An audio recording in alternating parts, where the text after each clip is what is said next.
The Madden-Julian oscillation is the main cause of week-to-week and month-to-month variability in the weather in the tropics.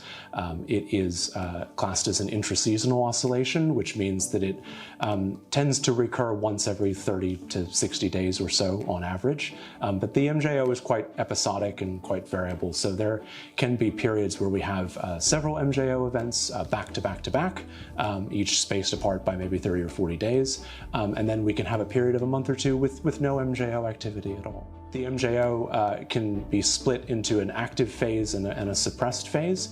So when a particular region is underneath the active phase of the MJO, we tend to see enhanced convection, more rainfall, high cloud cover, stronger winds as well. And then the suppressed phase is classed as sort of clear skies, light winds, and low rainfall activity. The MJO tends to form, its active phases tend to form in the equatorial Indian Ocean, and then they move to the east across the Indian Ocean, across the islands of Indonesia and into the Pacific. And ahead of and behind the MJO active phase is where we tend to see those suppressed conditions. So in February 2013, an active MJO event developed here in the central equatorial Indian Ocean and moved to the east. And in the wake of this event, we saw several tropical cyclones form. Here you can see one in each hemisphere, one in the south and one in the north, that spin off from the MJO as Rossby waves. And then an area of convection moves to the south here, and you can see a tropical cyclone develop, Tropical Cyclone Haruna in the Mozambique Channel that struck the southwest of Madagascar. The MJO affects tropical cyclones in two ways. First, because the MJO convection is a source of equatorial wave activity, and those equatorial waves include Rossby waves. The Rossby waves form kind of in the wake of the MJO, to the west of the active MJO convection, behind it in a sense, and those waves can spin up into tropical cyclones because they are a source of vorticity and a source of rotation in the atmosphere, and then that rotation can develop into tropical cyclones.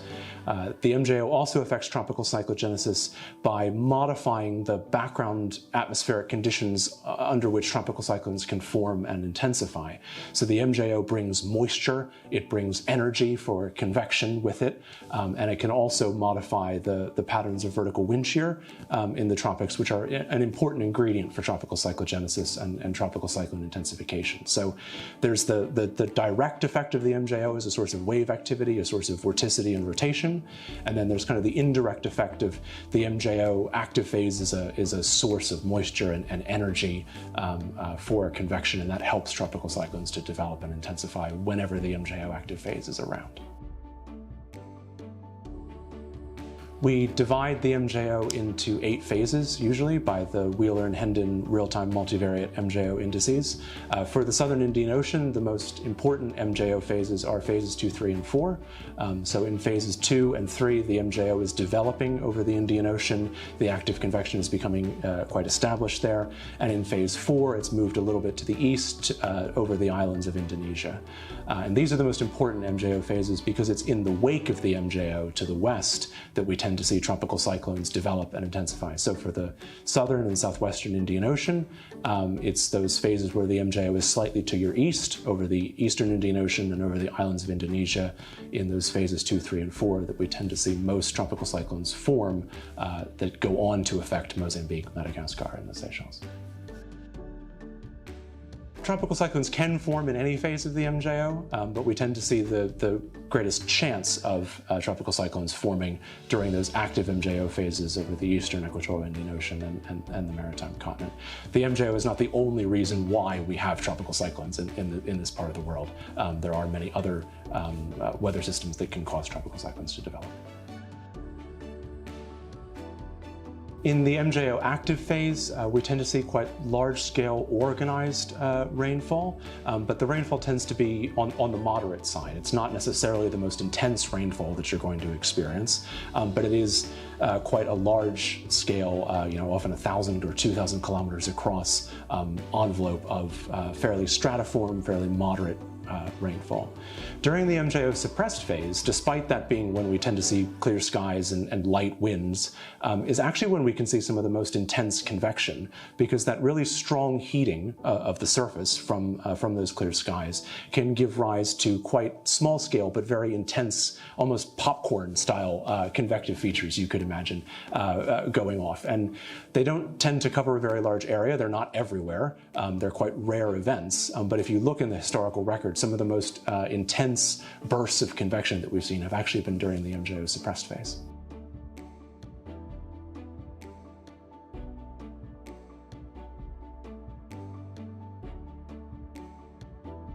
The key phases of the MJO for this region of the world are usually phases 2, 3 and 4, which is when the MJO is most active over the Indian Ocean and is most likely to cause tropical cyclones to form in this region that might impact Mozambique, Madagascar or the Seychelles.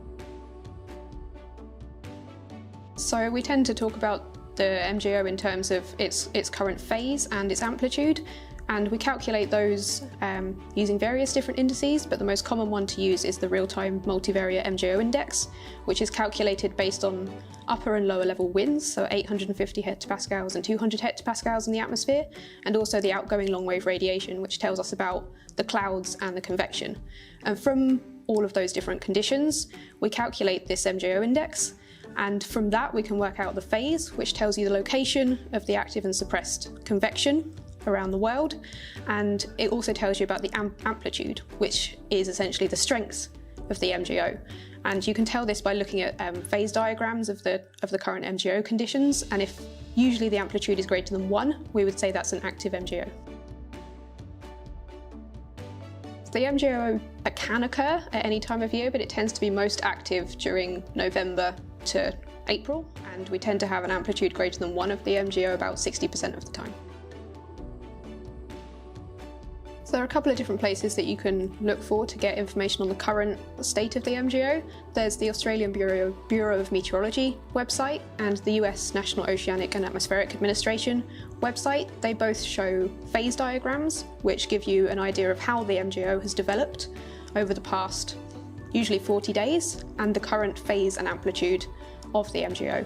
The NOAA website will also give you forecasts from different forecasting centres of how the MJO is likely to develop in the coming weeks, and those websites are linked in the resources section of the training.